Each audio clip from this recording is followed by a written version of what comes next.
Buenas tardes. Quisiera yo agradecer al comité organizador el haberme invitado nuevamente a participar en este curso, que pues es de mucho interés para nosotros porque, sobre todo en el área de pediatría, pues realmente muchos de los problemas y sobre todo los que vamos a ver a continuación,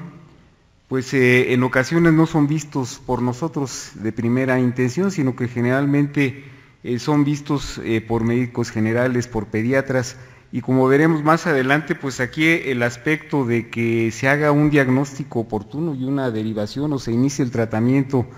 también en forma oportuna, pues va a ser una diferencia importante para el paciente.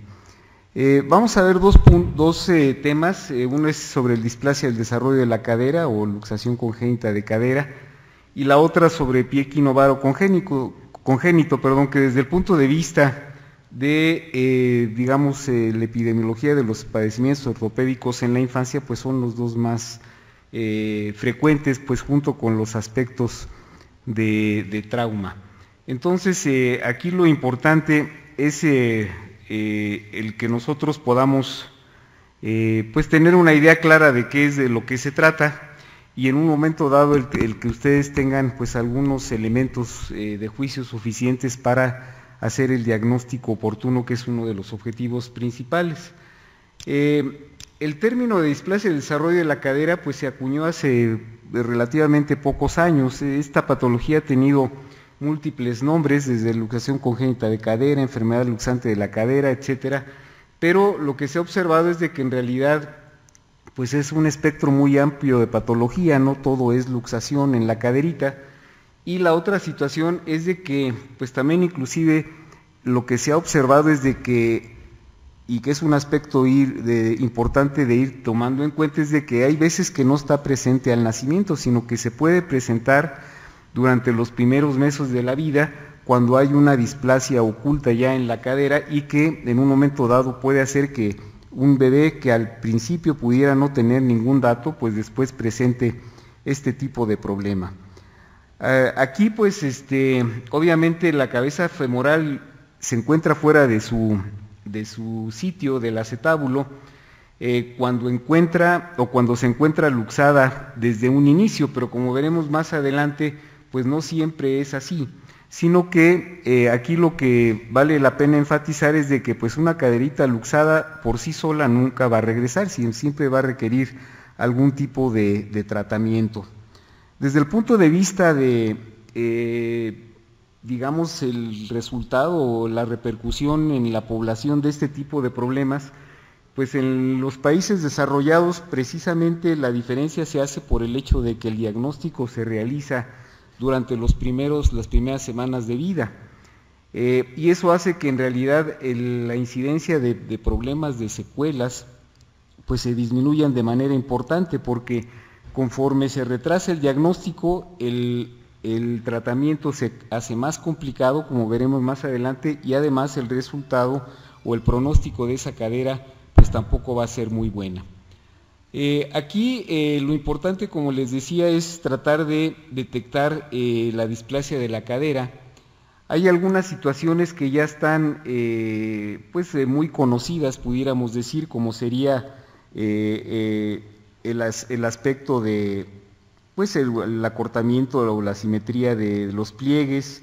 este otro signo que veremos un poquito más adelante, pero que en realidad estos signos que vimos antes pues ya se observan en bebitos generalmente ya en la etapa de lactancia hacia arriba, no en la etapa de recién nacido, que es donde idealmente se deben de identificar. Desde el punto de vista de su incidencia, es muy variable a nivel mundial, pero podríamos decir que desde el punto de vista de nuestro país, pues se encuentra en el rango de alrededor uno por cada 1000 nacidos vivos, con un predominio importante desde el punto de vista de sexo en relación al sexo femenino en una proporción de 6:1. Obviamente aquí hay aspectos que tienen que ver también con cuestiones genéticas, y es lo que hace que también haya una diferencia en relación a lo que puede observarse en otras poblaciones, como por ejemplo las europeas. Aquí en México por ejemplo, en el Instituto Nacional de Rehabilitación, que es un centro de concentración nacional, pues ocupa el 5º lugar dentro de las 20 causas principales de morbilidad quirúrgica, pero no nada más de problemas pediátricos, sino de todos los problemas de tipo ortopédico, y incluyendo los adultos y ancianos, y en la división de rehabilitación pues se observó en el 4º lugar este tipo de patología. Desde el punto de vista de su clasificación, pues básicamente se divide en dos, o sea, la que sería la cadera teratológica y la típica o habitual. La cadera teratológica es aquella en la cual existe la alteración, pero que generalmente está acompañando a otro tipo de malformaciones, ya sea a síndromes bien específicos o en general a los problemas dismórficos o que acompañan a malformaciones en otras áreas. La más común es la típica o habitual, que es inclusive en la que nos vamos a centrar desde el punto de vista de la plática, porque pues es la más común y la que en un momento dado se puede resolver, digamos, de manera mejor y menos complicada. La teratológica, generalmente el manejo es quirúrgico en la mayor parte de los casos. En la típica, pues nosotros podemos encontrar pues varias clasificaciones en cuanto a la etapa de presentación. Se habla de que puede ser perinatal, puede ser postnatal, y la otra clasificación pues tiene que ver propiamente con la situación de la cabecita femoral en relación al acetábulo, o sea que puede ser una caderita luxable, o sea que entra y sale, una cadera subluxable, o sea que está medio se sale, pues valga el término, o que se encuentra totalmente luxada. Esto pues tiene que ver más que nada con aspectos importantes ya relacionados con el tratamiento, pero de esa manera nosotros en general es como en un momento dado podemos clasificar este tipo de problema. El cuadro clínico pues va a depender de la edad. En el recién nacido, que es el objetivo principal del diagnóstico temprano, ustedes saben que la mayor parte de los hospitales que ven recién nacidos, pues dentro del protocolo de la evaluación del recién nacido, pues está precisamente el de la evaluación de las caderitas, sobre todo cuando existe algún factor de riesgo. Porque aquí el problema es de que en el recién nacido pues realmente no existe una sintomatología clara, sino que hay que buscarla intencionadamente y en ocasiones aún así no es fácil de determinarla. Aquí pues las variaciones desde el punto de vista de lo que va sucediendo con la cadera, pues es de que precisamente lo que va dificultando el tratamiento conforme pasa el tiempo y esta caderita se encuentra dentro de su sitio, pues es que nos va a afectar pues la forma del acetábulo, nos va a afectar la orientación del extremo proximal del fémur, y eso es lo que hace que en un momento dado, pues conforme pasa el tiempo se va complicando el manejo de este problema. Hay algunos factores de riesgo que hay que tener en cuenta en el sentido de que cuando nosotros veamos cualquier recién nacido que tengan algunos factores de este tipo, pues hay que digamos enfocarnos un poquito más a tratar de descartar al menos la posibilidad de que pudiera tener este problema. Uno es el sexo femenino, como habíamos mencionado. Esto tiene que ver en parte con algunas cuestiones de tipo hormonal. Se habla en el último trimestre del embarazo, pues circula en sangre una hormona llamada relaxina, que pues lo que hace sobre todo en los tejidos que tienen que ver con las articulaciones, los tejidos de sostén, los ligamentos, las cápsulas articulares, etcétera, tiene una acción relajante, pudiéramos decir, que es lo que permite que inclusive en la pelvis pues se produzca este movimiento necesario para que en un momento dado el bebé pueda salir por el canal del parto. Obviamente las niñitas pues tienen más receptores o más sensibles a esta hormona, y en un momento dado esto puede ocasionar también otro de los factores que vemos un poquito más abajo, que es el de la hiperlaxitud ligamentaria, en la cual pues en algún momento dado pues nos puede condicionar que nazca la bebé con una caderita inestable. Obviamente existen también algunos otros problemas desde el punto de vista de factores que pueden influir sobre esto. Uno puede ser los factores genéticos también. O sea, se ha observado que en las familias donde hay problemas de displasia de cadera, pues se puede repetir en cierta proporción. De hecho, el hecho de que exista uno de los padres con un antecedente de una cadera con luxación en esta etapa de la vida, pues condiciona que se eleve el riesgo en sus hijos alrededor de un 20-30%, y cuando es en los dos padres, pues puede haber pues un incremento todavía mayor desde el punto de vista de riesgo. Existen otros factores que tienen que ver pues con aspectos de la posición que guarda el bebé dentro del útero, la presentación pélvica por la posición en la que coloca en un momento dado a las caderitas, pues la pone en riesgo precisamente por estar en extensión, en flexión y en aducción, precisamente de que una cadera se inestabilice y que en un momento dado no se desarrolle adecuadamente. No es tanto de que se produzca necesariamente en el momento del nacimiento, sino que pues tiene que ver con la posición que ha guardado durante la etapa del embarazo. Existen otros factores que también tienen que ver. Se habla de que en las pacientes primigestas, en las cuales hay una menor movilidad del bebé y que además cursan con polidramnios o con oligohidramnios, y que además son bebitos macrosómicos, pues son también situaciones que pueden afectar la postura del bebé y en un momento dado condicionar el problema. Y algunos factores postnatales en los cuales pues se habla de pues algunas cuestiones hasta culturales, de la forma en que a veces, pues no necesariamente en nuestro país, pero que en otras culturas hacen al niño taquito y ponen las caderitas en extensión y en aducción, y eso pues predispone a que una caderita que no venga muy estable, pues en un momento dado salga de su sitio. Como ya habíamos mencionado previamente, hay que tener en cuenta que esto no es privativo nada más de la etapa del recién nacido, sino que puede condicionarse puede presentarse después en los primeros meses de vida. En la etapa de recién nacido hasta los 2 meses, nosotros vamos a encontrar básicamente estos dos signos que ustedes han seguramente escuchado, que son el signo de Ortolani y el signo de Barlow. Que esto pues nos permite determinar realmente una caderita, tomando, si recuerdan la clasificación que habíamos mencionado, que si es una cadera luxable, o sea que se sale en determinadas posiciones o bajo determinadas maniobras. Si en un momento es una caderita que se sale parcialmente nada más, o que es una caderita que está fuera de su sitio ya desde un principio, pues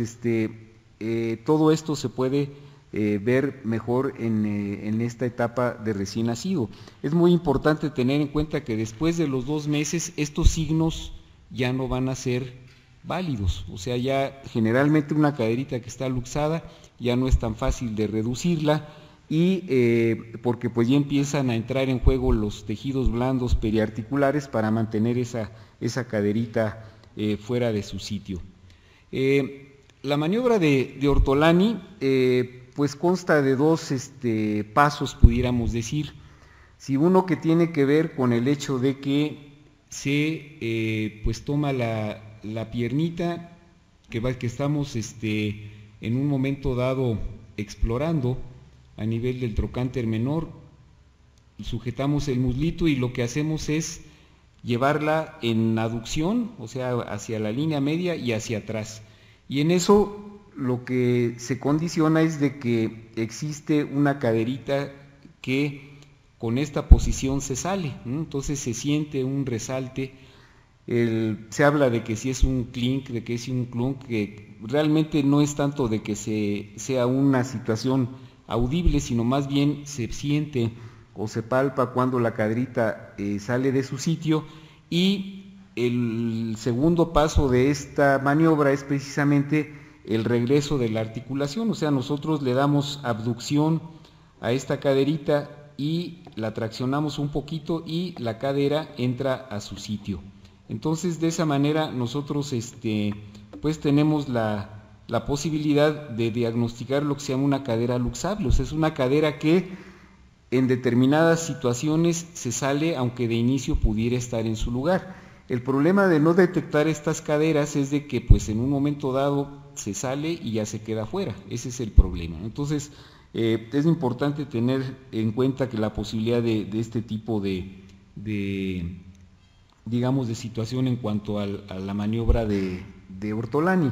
La maniobra de Barlow pues tiene también aspectos similares que tiene que ver pues con la misma situación, nada más que aquí lo que se hace es llevar a la caderita hacia atrás, que es habitualmente hacia donde se luxa, también estando ella flexionada, y después al hacer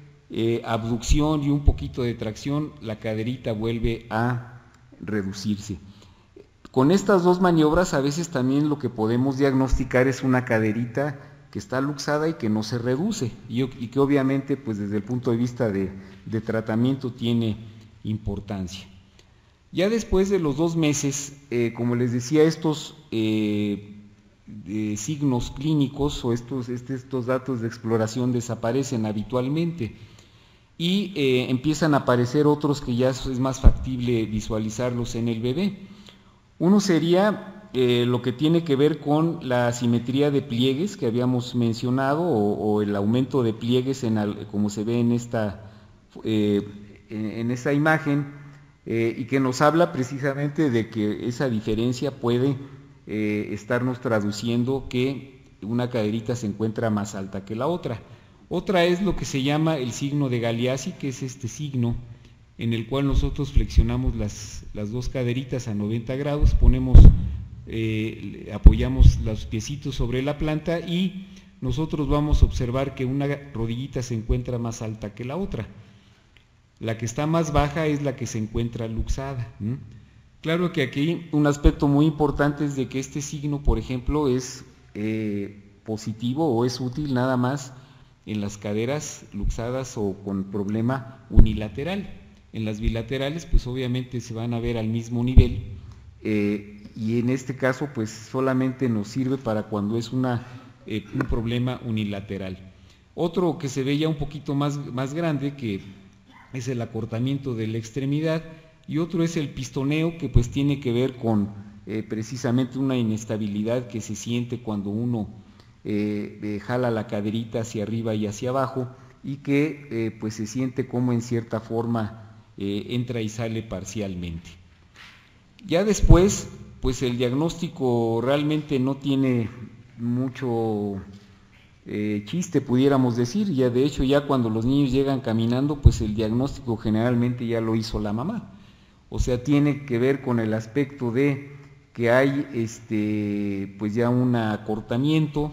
Un aspecto muy importante es la limitación para la abducción de las caderitas también, que esto pues lo detectan a veces las mamás también durante el cambio de pañal, y que también es un signo que nos pues traduce el hecho de que la caderita está fuera de su sitio. Ya en los casos tardíos, bueno, pues ya existen estos signos, ya sea el signo de Trendelenburg o el de Duchenne, en el cual pues por empezar pues nos da la claudicación durante la marcha, ya sea unilateral cuando es la cadera que está afectada, o la marcha anserina o de pato cuando las dos caderitas están luxadas, pero pues aquí en realidad ya cuando esto está presente en el bebé o en el niño, pues ya el pronóstico de esa cadera, aún con tratamiento, pues no va a ser bueno, como veremos más adelante. Otro de las herramientas que tenemos nosotros para la cuestión del diagnóstico es la radiología. En estos casos, digamos que es el estudio que tenemos más accesible en la mayor parte de los hospitales, y pues por eso lo tenemos que seguir considerando, lo tenemos que seguir teniendo en cuenta. Uno de los problemas que tenemos con el estudio radiográfico pues es de que si ustedes observan aquí, pues pues no observamos ni la cabecita femoral ni la parte completa del acetábulo cartilaginoso. Esto es en una bebita de unos 20 días de nacida, y pues todas las mediciones que hacemos pues están hechas en relación a las estructuras osificadas. Entonces, de alguna manera, pues esto puede en un momento dado condicionar cierto problema para el diagnóstico. Sin embargo, como les digo, se siguen utilizando este tipo de líneas. O sea, las líneas principales que podríamos decir que nos pueden ayudar a hacer el diagnóstico son la línea de Hilgenreiner, que es una línea horizontal que pasa por los dos cartílagos trirradiados, y hay otra línea, la línea de Perkins, que es una perpendicular a esa línea que pasa por el margen lateral del acetábulo, y eso nos forma 4 cuadrantes. Normalmente la metáfisis, o lo que correspondería a la zona de la cabecita femoral, pues debe de estar en el cuadrante inferomedial, inferointerno, o sea, en esta zona. Y hay otras líneas que nos ayudan, como sería la de esta que se traza siguiendo la inclinación del acetábulo, que nos ayuda también a determinar el desarrollo que tiene ese acetábulo, o sea, para poder en un momento dado hablar de si existe o no una displasia acetabular. Aquí vemos esta misma chiquita ya en una etapa posterior a los 5 meses, donde pues se observa que la caderita de este lado, que aparentemente se veía normal, si ustedes observan la placa de abajo, pues se observa que se encuentra ya la caderita francamente luxada, la del lado izquierdo. Entonces, el problema con los estudios de radiografía a estas edades, en menores de 3 meses, es de que pues podemos tener hasta un 30% de falsas positivas y falsas negativas. Entonces, es una situación de tomarse en cuenta. Vale la pena recalcar que todo lo que se hace desde el punto de vista diagnóstico descansa primeramente con el estudio clínico. Hay otras líneas que pues ya se pueden hacer posteriormente, pero que ya en las etapas como en la que estamos viendo aquí, pues ya pues realmente la caderita está francamente luxada, y pues ya nos sirve más bien para valorar la evaluación y en un momento dado determinar nuestro tratamiento.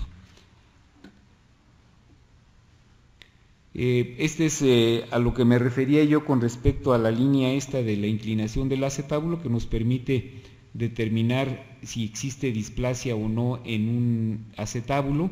Ya sabemos que la displasia con mucha frecuencia es secundaria simplemente al hecho de que la caderita no está en su sitio. Es un dato indirecto que nos apoya esto. Y aquí en las columnas de la izquierda, pues nosotros lo que observamos es precisamente la evolución que debe de tener ese acetábulo de acuerdo a la edad. O sea, en el recién nacido pues es de alrededor de 30 grados, al año debe de andar alrededor de los 22, 23 grados, y ya a los 3 años pues una angulación muy similar a la que tiene el adulto. Entonces nosotros debemos de ver, cuando estamos valorando la evolución de un niño que ha estado en tratamiento, pues precisamente que se vaya de alguna manera manteniendo dentro de este rango, porque como les decía, hay veces que pues el problema puede ser también en el acetábulo nada más. Debido precisamente a la dificultad a veces que se tiene con el estudio radiográfico, pues también se ha ido desarrollando de manera muy importante el estudio de ultrasonido de las caderitas en los bebés recién nacidos. Aquí la gran ventaja que se tiene es de que precisamente podemos observar las estructuras cartilaginosas que no se ven en el estudio radiográfico, y además la otra situación es de que nos puede dar pues a través de las mediciones también de los ángulos, que son diferentes, como veremos más adelante, a los que se ven en la radiografía, pues podemos ver o determinar si la caderita está luxada, si está subluxada, si es una caderita displásica. y en un momento dado también nos sirve para valorar el resultado de un tratamiento que se esté desarrollando en este bebé. La otra ventaja es de que también hay una parte del estudio en la cual pues se realizan las mismas maniobras que habíamos mencionado al inicio, y que pues en un momento dado se puede visualizar si una caderita pues en un momento dado es luxable, se luxa o no se luxa, y eso nos ayuda mucho desde el punto de vista del diagnóstico y del tratamiento. Estas son las imágenes que se ven en el ultrasonido de lo que tiene que ver con la caderita, y pues a un lado lo que tenemos es un esquema de lo que se observa en el ultrasonido. Aquí básicamente las estructuras que nosotros vamos a observar pues son esta línea que corresponde al ilíaco, esto que corresponde al labrum acetabular, esta imagen de eco que se ve así como varias líneas, pues son los músculos pelvitrocantéricos, y este es lo que corresponde al fondo acetabular. Aquí la cabecita se encuentra en el sitio adecuado. Esta es una caderita normal, pudiéramos decir. Y en este estudio, pues también aquí es donde se forman estos dos ángulos importantes. El ángulo alfa, que es este, que se forma precisamente tomando en cuenta la línea que viene del ilíaco y la que viene en relación a el cartílago trirradiado. Normalmente, o sea, idealmente este ángulo debe medir alrededor de 60 grados. Y el ángulo beta, que nos mide básicamente la inclinación del acetábulo, generalmente lo normal es que ande alrededor de los 50 grados. Entonces también de acuerdo a la diferencia que pudiera haber en relación a estos ángulos, pues se puede determinar la posición de la caderita y en un momento dado la evolución que pudiera ir teniendo. Esta es una caderita en la cual existe ya un cierto desplazamiento hacia lateral. Aquí está en otra orientación, pero aquí vemos el acetábulo, perdón, el ilíaco. Aquí está lo que corresponde al margen acetabular, el fondo acetabular, y aquí observamos lo que corresponde a la cabecita femoral. Entonces aquí lo encontramos desplazada hacia afuera de la línea que viene del ilíaco. Entonces es una caderita que está subluxada, e inclusive hay otra imagen aquí en la cual encontramos una caderita francamente luxada, que sería esta, y que el esquema al respecto pues tiene que ver precisamente con el desplazamiento de la caderita fuera de lo que es el fondo acetabular. Ahora, aquí lo que es muy importante, como veremos a continuación, pues es de que de acuerdo a la etapa en que se vaya haciendo el diagnóstico, el tratamiento va a ir cambiando, y como habíamos mencionado, el resultado y el pronóstico también va a ir cambiando. En la etapa de 0 a 6 meses, pues básicamente el manejo en general es de tipo conservador. Lo que se utiliza actualmente es este tipo de arneses o de aparatitos que lo único que hacen es mantener la caderita en una posición de una flexión de alrededor de 70-80 grados, de 100 a 110 grados, y una abducción que va alrededor de los 60 o 70 grados. Entonces esta posición lo que hace es de que, como veremos más adelante, que pone a la caderita precisamente en el margen del acetábulo y nos permite que en un momento dado la caderita aún luxada pueda entrar a su sitio, nada más con el uso de este aparatito. Pero como les mencionábamos, aquí tenemos una limitación desde el punto de vista de la edad. En estos casos, pues lo ideal es en pacientitos de esta edad con lesiones típicas o habituales, y nos puede servir pues tanto para las caderas luxables como las inestables, e incluso en las luxadas. Entonces aquí la ventaja de este aparatito, como les digo, es que es un manejo cerrado, no quirúrgico, y que en un momento dado aún las caderitas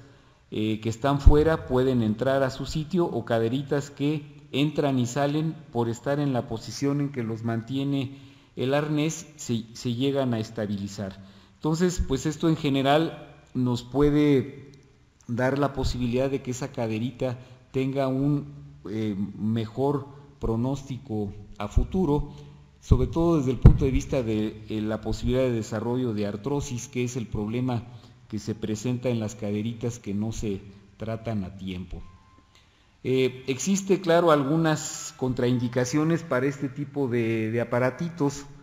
que pues son niños ya muy grandes, por el hecho de que pues ya es difícil mantener a un bebé que ya patalea y demás con un aparatito de este tipo, y algunas otras situaciones como que sea inestable en flexión la caderita, cuando son caderas que no se reducen. Como habíamos mencionado, hay unas que podemos encontrar fuera y que no entran y ni siquiera se acercan al acetábulo. En esos casos no nos va a dar buen resultado en general. Y en las luxaciones teratológicas, como habíamos mencionado, pues habitualmente no nos ayuda mucho, y tampoco en aquellas que tiene que ver con algún problema de secuela de una digamos una infección de la articulación. Generalmente aquí lo que nosotros buscamos es precisamente al principio que el bebé con el aparatito puesto, y les solicitamos que esté la mayor parte del tiempo en decúbito dorsal, sobre todo si es una caderita que estamos tratando de que entre a su lugar, de que se reduzca, y esta posición y el mismo movimiento que va haciendo el bebé pues hace que se nos relaje la musculatura de la ingle, los aductores, que son parte de los que a veces impiden la reducción de la articulación, y eso permite que en un momento dado, como les digo, la caderita que habitualmente se encuentra la cabeza atrás del acetábulo, en un momento dado brinque y se reduzca. Entonces, en estos casos, pues la ventaja es de que se puede inclusive, como les digo, conseguir la reducción, y después se le deja el tiempo necesario para que la caderita se estabilice. Ya en edades un poquito mayores, ya después de los 6 meses, pues ya hay ocasiones que ya no se puede reducir con este tipo de aparatitos, o sea, ya la caderita está afuera y obviamente ya los músculos se encargan de mantenerla fuera de su sitio. Entonces, en esos casos, o aún en pequeñitos menores de 6 meses, pero en los cuales no se reduce con este tipo de aparatito, que se habla de que con este aparatito se logra un buen resultado en alrededor del 70-80% de los casos, pero pues siempre habrá alguno que se sale de esto. Entonces ya en estos pacientitos tenemos que hacer algún otro tipo de procedimiento, que sería como el de una reducción cerrada, que es ya pues dormir al bebé y hacer una manipulación con la finalidad de llevar la cabecita femoral hacia o llevarla dentro de la articulación y estabilizarla con algún aparato ya de fijación externa, y si no se logra, pues ya en un momento dado hay que abrir la articulación para meter la cabecita femoral.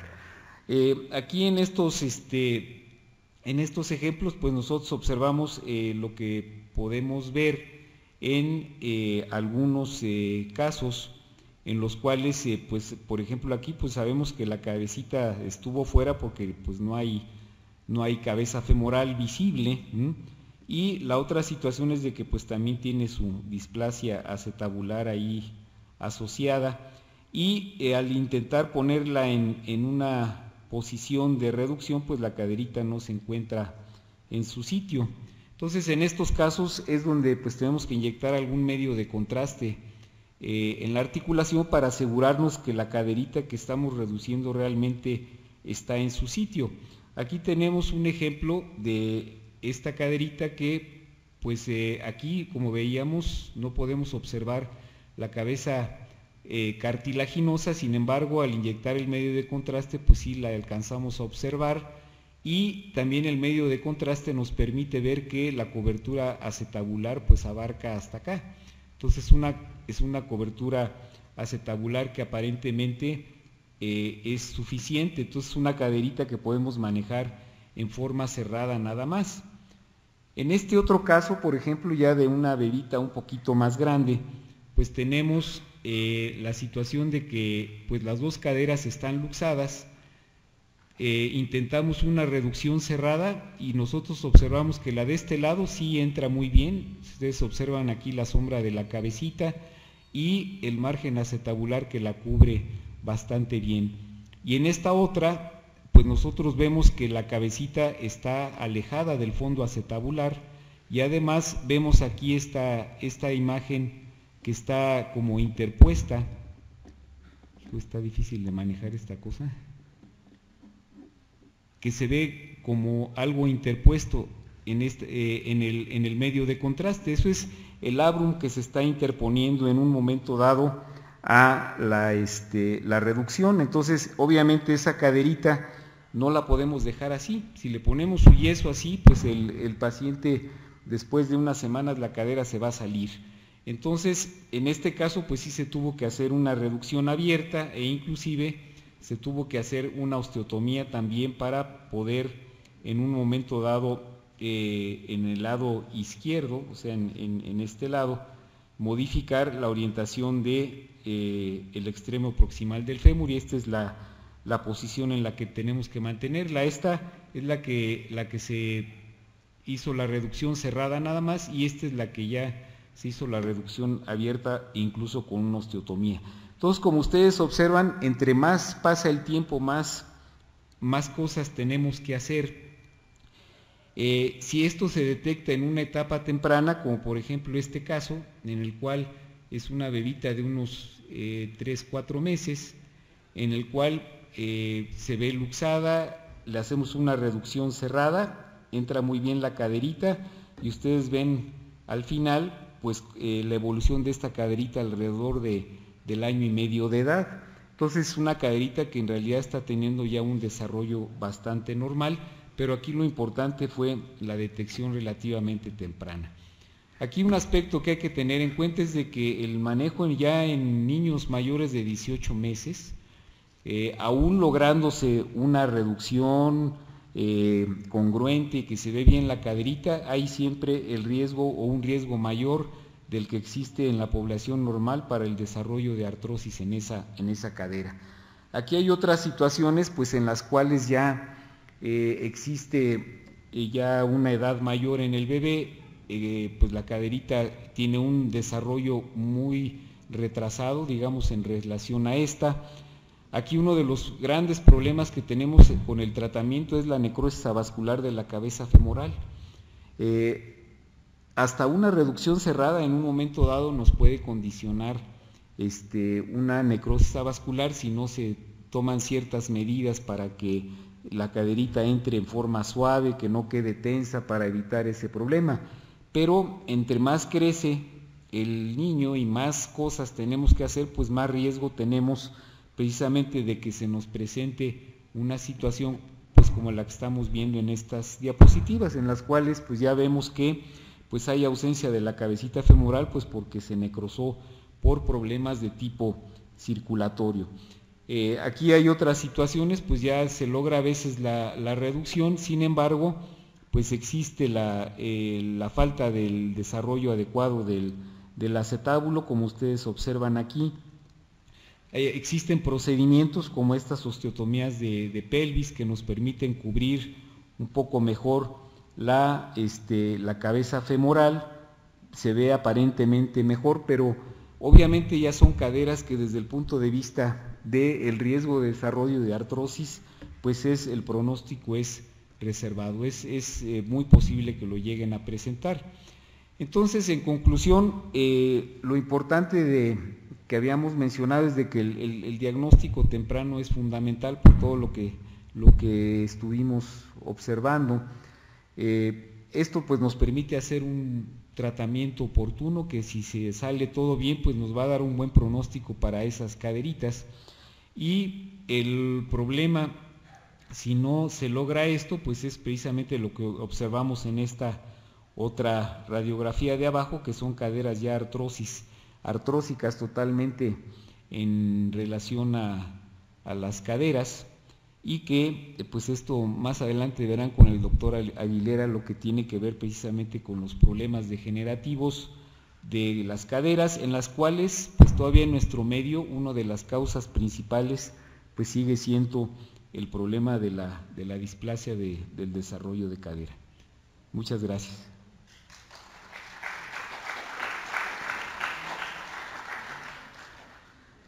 Si quieren, dejamos las preguntas al final y vemos ahorita ya lo que tiene que ver con el siguiente, la siguiente plática.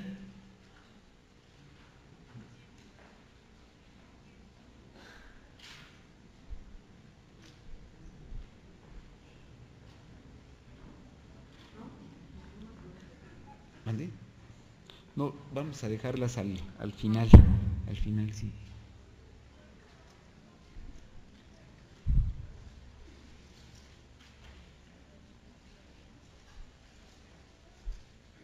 Aquí está, ¿dónde está la de, para la presentación? F5, está, perfecto, gracias. Bueno, vamos a ver el siguiente tema, que pues también como les decía es uno de las cuestiones más frecuentes que vemos, que es el pie equinovaro congénito, que en realidad no es tanto el problema aquí el diagnóstico, sino realmente el poder derivar a estos chiquitos lo antes posible a su tratamiento. Aquí pues el problema en el pie es básicamente que hay una alteración desde el punto de vista de la relación que guardan normalmente las articulaciones del pie, principalmente el astrágalo en relación al escafoides y el calcáneo. Y la otra situación es de que esta posición inadecuada pues se mantiene fija o se mantiene así pues debido a la posición o la tensión que van tomando las estructuras pues periarticulares y capsulares, y que hacen que pues la deformidad se mantenga. Aquí en el caso del pie equinovaro aducto congénito pues tenemos básicamente dos tipos. Uno es el idiopático, que pues como ustedes saben pues el idiopático es aquel que realmente no sabemos qué es lo que lo está condicionando, y el teratológico, en el cual pues también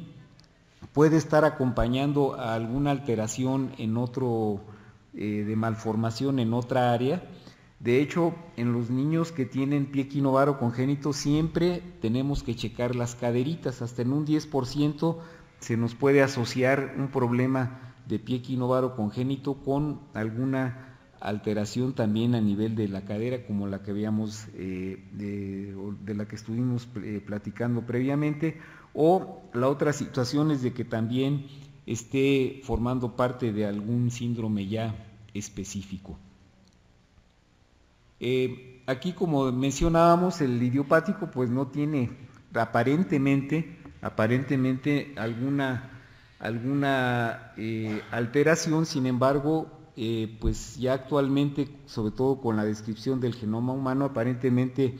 se está encontrando ya cuál es el genoma o el gen que en un momento dado pudiera estar afectado para que se condicione este problema. De alguna manera todas estas patologías se les ha llamado también como de una causa multifactorial, porque pues así como hablamos de la caderita, que pues hay aspectos genéticos, hay aspectos hormonales, hay aspectos incluso de la posición que guarda el bebé dentro del útero, etcétera, se les llega a llamar como una causa multifactorial. En este caso también, al menos hasta ahorita todavía llegamos nada más a la explicación digamos hasta esa etapa. Desde el punto de vista del teratológico, pues como habíamos mencionado, hay algunas patologías, pues síndromes ya muy conocidos, el Möbius, Larsen, Freeman Sheldon, la artrogriposis múltiple congénita habitualmente se acompaña de problema en los pies, el mielomeningocele, que aquí más bien el problema sí está ocasionado por la alteración muscular o neuromuscular que está condicionando precisamente la malformación a nivel de las estructuras nerviosas, a nivel de la médula, y que en un momento dado pues son los que condicionan ese tipo de alteración de la postura del pie. Estos son otros problemas que también la pueden condicionar, y que aquí es muy importante, digamos, el hecho de que generalmente los casos teratológicos son pies más difíciles, van a ser pies más rígidos, con más tendencia a la recidiva de la deformidad que lo que puede encontrarse en el caso de los piecitos nada más llamémosle idiopáticos, y que en un momento dado pueden responder un poquito más fácil al tratamiento, y que son pies en general más flexibles y estables. Aquí en este caso la incidencia en nuestro medio pues es alrededor de 1 de cada 800 nacimientos, o sea que es una frecuencia bastante alta. Aquí curiosamente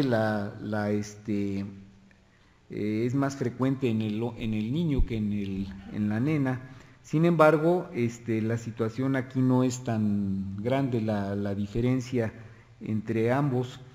Y también un aspecto importante es que alrededor de un 50% de estos casos es un problema bilateral, o sea que tienen los dos piecitos afectados. Esto es lo que habíamos comentado en relación a las posibilidades de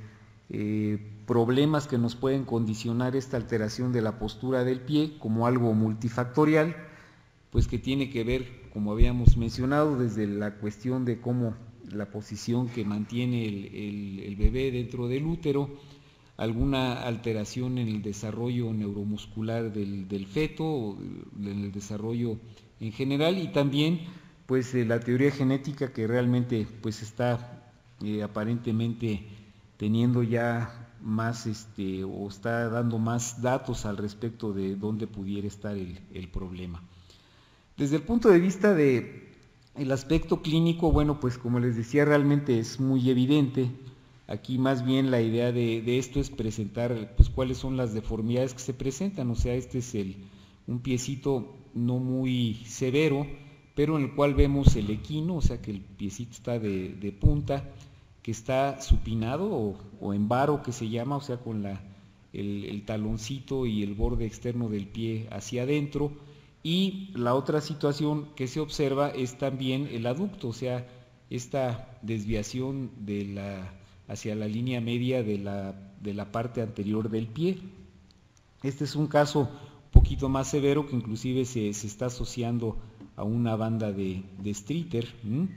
Aquí vemos el pie de esta forma como de frijolito, es el aducto del pie,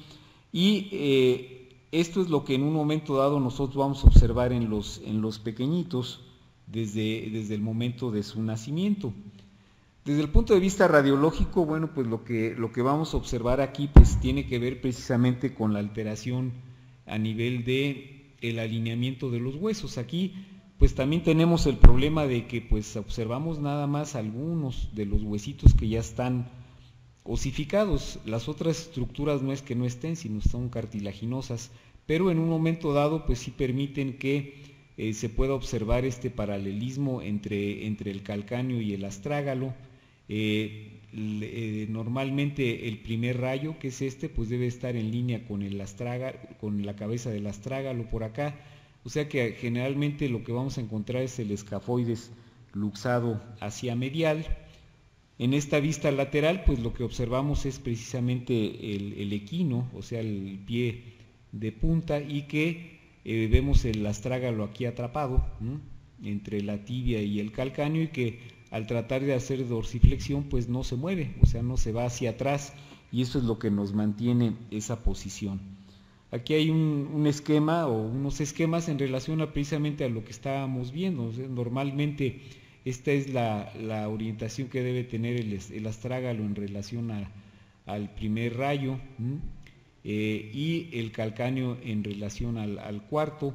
y como en el caso de el pie equinovaro pues vamos a encontrar esta alteración desde el punto de vista sobre todo girando alrededor del astrágalo y del calcáneo. Aquí las estructuras blandas que precisamente nos mantienen en esa posición, pues son todas las que están en esta lista. Son algunos tendones, algunos músculos, algunos ligamentos, y pues en un momento dado, cuando se tiene que realizar el tratamiento de estos pacientes, pues de alguna manera tenemos que actuar sobre todos ellos. Realmente el tratamiento en estos casos generalmente es mixto, o sea, tanto conservador como quirúrgico. Hay algunos que pudieran responder nada más al manejo conservador, pero pues andan en alrededor del 30-40%. El resto de los piecitos pues llegan a tener alguna necesidad quirúrgica, pero que puede ser, aquí lo que puede hacerse la diferencia es de la extensión sobre las estructuras que hay que ir actuando, pues dependiendo también de cuándo se haya iniciado el tratamiento. Lo ideal en estos chiquitos pues es iniciar el tratamiento pues dentro de la segunda semana de vida o a partir de la segunda semana de vida, ya que el bebé está un poquito más estable fisiológicamente, y en la actualidad se centra mucho la atención en lo que tiene que ver el manejo a base de yesos correctores, precisamente para ir cambiando los yesitos semanalmente hasta lograr la corrección máxima que se pueda lograr, y lo que no se pueda lograr ya con el manejo a través de los aparatitos de yeso, pues ya se hace con el manejo quirúrgico, dependiendo de cuál sea lo restante de corregir.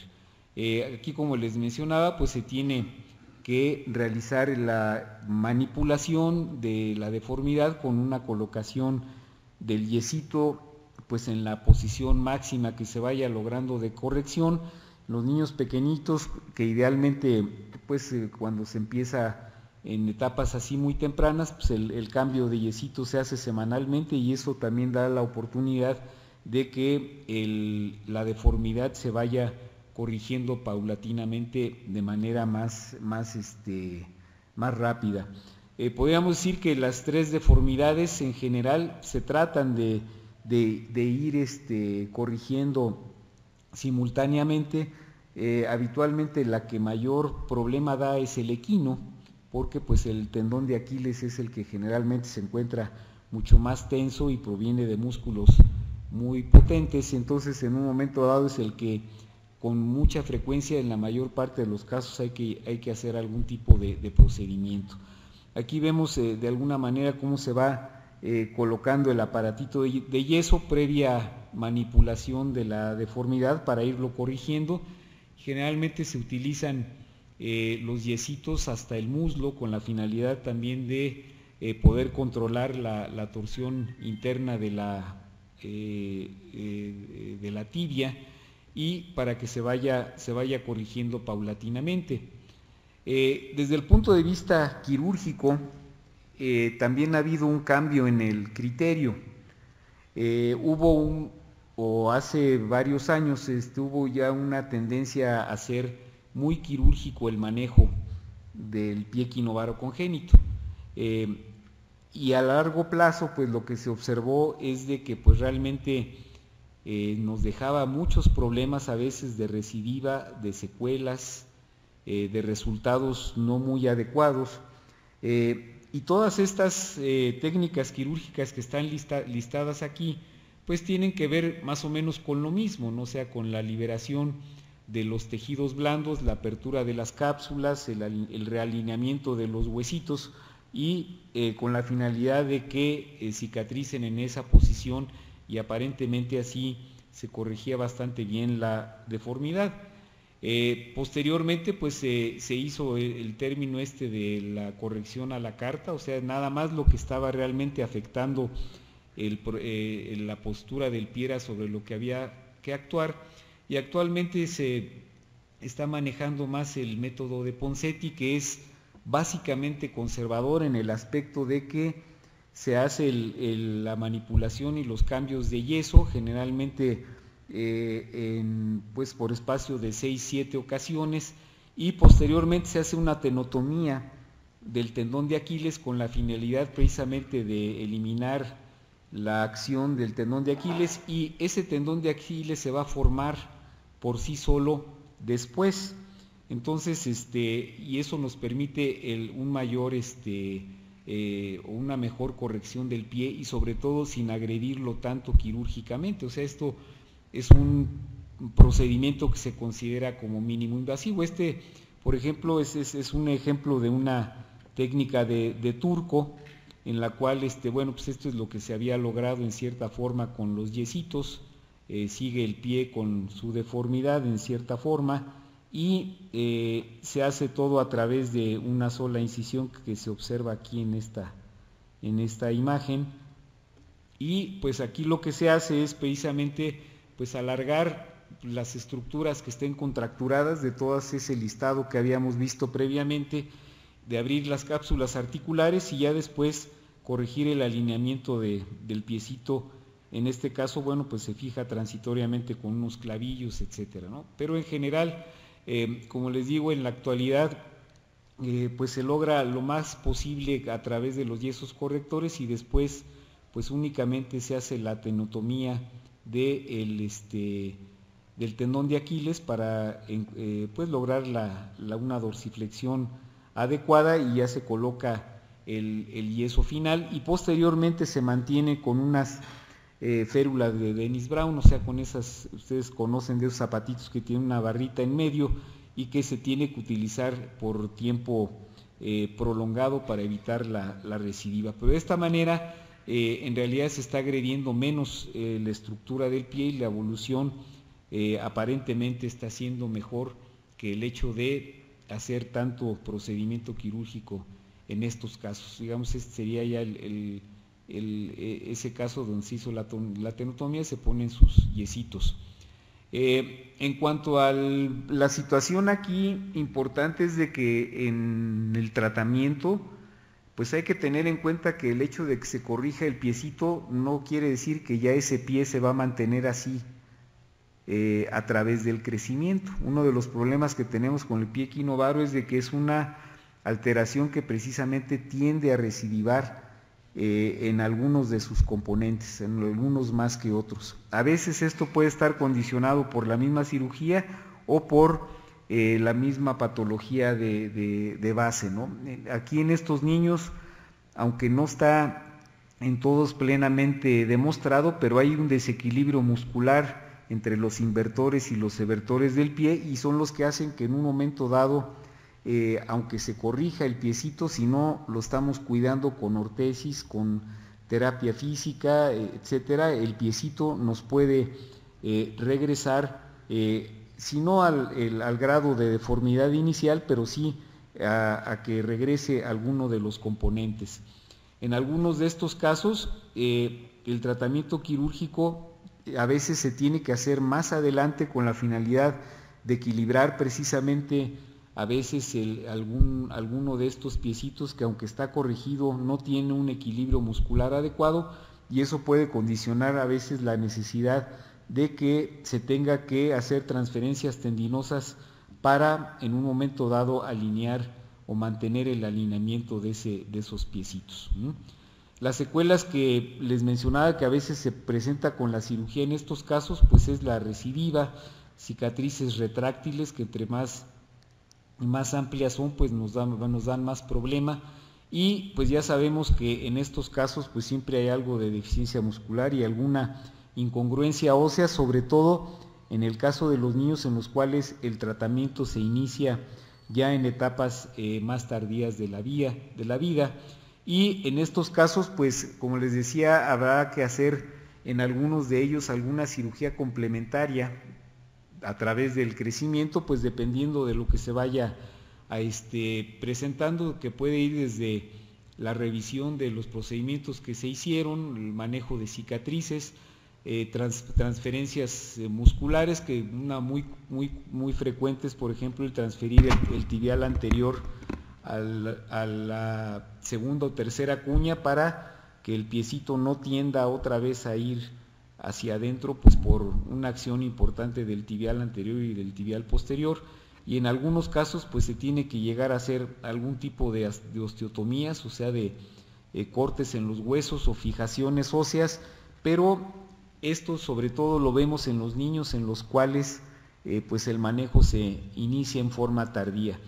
Desgraciadamente todavía en nuestro medio vemos a veces niños de 3, 4 años, 5 años que ya andan caminando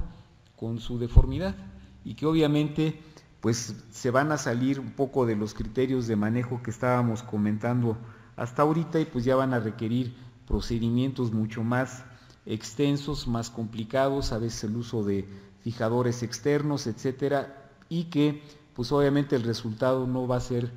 pues lo adecuado que pudiera obtenerse si esto también se inicia en etapas muy tempranas. Okay. Muchas gracias.